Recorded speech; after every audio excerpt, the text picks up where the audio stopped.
Speaker sir, first of all, I'd like to appreciate the honourable member for recognizing the growth that has been happening in the civil aviation industry, especially in the last 10 years with the growth in infrastructure. And he has also mentioned about the aircraft orders that we have, which is highest in the world. We have up to the tune of 1,150 aircraft orders that are pending yet.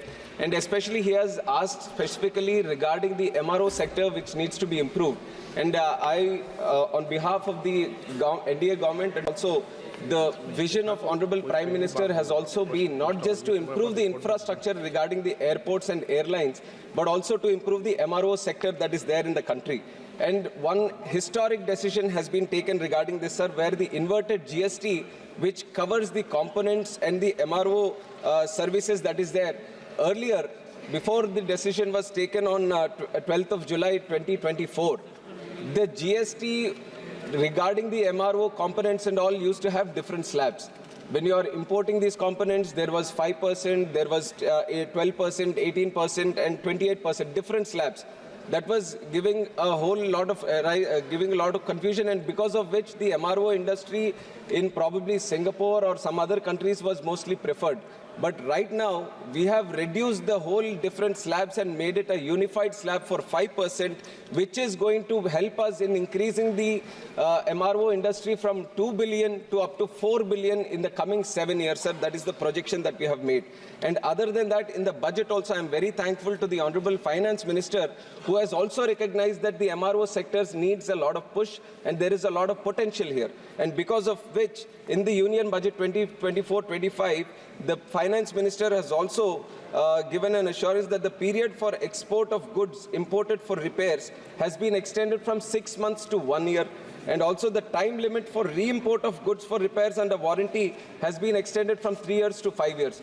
These are some of the specific industry recommendations that have come from the MRO, sir. The government has heard them. The government has ensured that they be brought into the policy. And now, since we have done all these things through the GST and through the budget also, we have done these specific things for the MRO. So that is definitely going to improve the MRO business in the country. And the projection, like I've said, sir, is from $2 billion to up to $4 billion in the coming 7 years that we are projecting. So, second question, sir.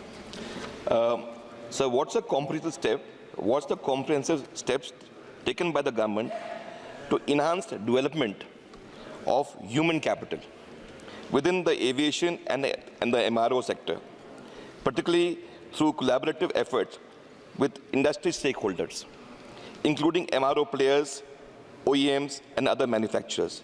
How is the government working to create an effective education and training curriculum to equip engineers and support staff with necessary skills, and what measures are being implemented to incentivize careers in MRO through scholarship and student exchange program and other benefits?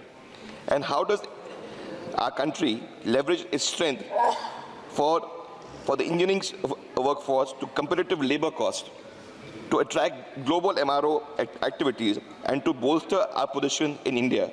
And are you considering airfields which are available for MROs around India, for MRO setups in north, south, west, and east, such like Rajasthan and Jhalawad and Bara and other places in Rajasthan, to have the MRO structures in our country? Thank you. Honorable Speaker, sir, we understand that if we want to improve the MRO sector in the country, it is not just about creating the infrastructure, but also skilling it with the right amount of talent pool from the country also. And the government has taken several initiatives regarding this, sir. Government has already set up a policy under Civil Aviation Requirements 147, training by MROs for up to 200 aircraft maintenance engineering schools, which are imparting 300 hours of practical training for mechanics to bridge the gap between supply and demand. Also for AMEs, which are the aircraft maintenance engineers, which do the line maintenance in the airports, which is the basic level of maintenance, sir. We have 57 schools which are imparting this education. And type certification of AMEs also, where there is specifically done for different kinds of aircraft. So we are ensuring that right amount of skilling is also done in the country so that there is no skill gap at all. If you consider the number of AMEs, aircraft maintenance engineers, the country today has the potential to produce up to 3,700 every year. And the pool that we have right now is 16,000 right now, sir, and it is more than adequate that we have. And we are, like I said, we are having at least 100 planes that are added to our fleet every year because of the orders up to 1,150 that we have. So we recognize that there is going to be a lot of demand in the coming years also, and we are ensuring that we are partnering up with the Airbus, Boeing and other industry players, other original equipment manufacturers also. We are bringing them on board. We are ensuring that the right amount of technical competence is brought in so that the courses which is required for skilling is done in our country. And also the last part of his question where he said that are you looking at Rajasthan and all that. Specifically in Rajasthan, we have 2 MROs right now, sir, and which is Himalayan Heli Services, which is near Jaipur, and also Aviana Aviation Private, which is near Kishangarh, Ajmer. And regarding the MROs, setting up of MROs anywhere in the country, the Airports Authority of India, which is under central government, it has taken out all the royalties that are required for setting up of MROs so that it eases the process.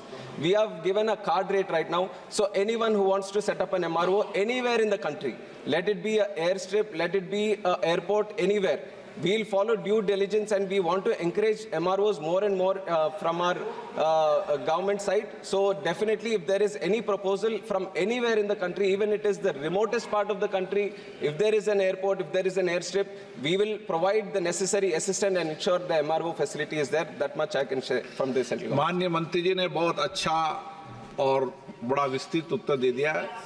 मुझे लगता नहीं कोई अच्छा जवाब दिया है ना. Shashi Tharoor ji. Thank you so much, Mr. Speaker. Actually, there are 3 things missing in the answer of the Honourable Minister. And I do want to draw his attention to them, sir, because there are 3 challenges that the MRO sector faces that have not been addressed in the written answer.